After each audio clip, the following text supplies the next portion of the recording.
'The Sabarmati report' అనే Hindi cinema జీ5లో తెలుగులో stream అవుతుంది. ఈ సినిమా ఎలా ఉందో ఈ వీడియోలో తెలుసుకుందాం. ఈ లోపల వీడియోనైతే లైక్ చేసి ఛానల్‌ని సబ్స్క్రైబ్ చేసుకోకుండా చూస్తున్నట్టయితే సబ్స్క్రైబ్ కూడా చేసుకోండి. ఈ సినిమాని చూసిన తర్వాత నాకైతే బానే ఉందనిపించింది. ఈ సినిమాలో చూపించింది ఒక రియల్ స్టోరీ. 2002లో జరిగిన ట్రైన్ యాక్సిడెంట్‌కి సంబంధించిన కథ ఇది. ఆ ఇన్సిడెంట్ ఎలా జరిగింది? ఎందుకు జరిగింది? దానికి సంబంధించిన నిజాలు ఎలా బయటపడ్డాయి అనేది సినిమా. సినిమా స్టార్టింగ్ కాసేపటికి ఆ ఇన్సిడెంట్ దగ్గరికి తీసుకెళ్ళిపోయారు. ఆ సీన్స్ అన్నీ చూడడానికైతే బానే అనిపించాయి. ఆ తర్వాత సినిమా 5 సంవత్సరాల తర్వాతకి షిఫ్ట్ అవుతుంది. అలా షిఫ్ట్ అవ్వగానే వచ్చే కొన్ని సీన్స్ చూస్తున్నప్పుడైతే ఎందుకో ఆ కథలోంచి బయటకొచ్చినట్టు అనిపించింది కానీ, ఎక్కువ సేపు అలా లేకుండా మళ్ళీ పాయింట్ దగ్గరికొచ్చినట్టు అనిపించింది. ఇంకా అక్కడ ఏం జరిగిందో అని తెలుసుకోవడానికి చేసే ఇన్వెస్టిగేషన్ సీన్స్‌ని కూడా కొంచెం ఇంట్రెస్టింగ్‌గా బానే చూపిచ్చారు.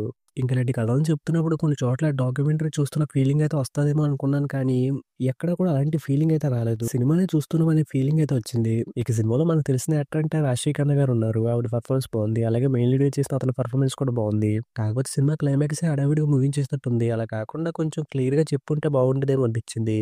ఇంక సినిమాలో బ్యాక్‌గ్రౌండ్ స్కోర్ సినిమాకి తగ్గట్టుగా బానే ఉంది.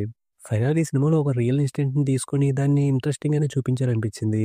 ఇంక ఈ సినిమాకి నేనిస్తున్న రేటింగ్ అయితే 3/5. ఇక వీడియోని క్లోజ్ చేసే ముందు వీడియోని లైక్ చేసి ఛానల్‌ని సబ్స్క్రైబ్ చేసుకోకుండా చూస్తున్నట్టయితే సబ్స్క్రైబ్ కూడా చేసుకోండి.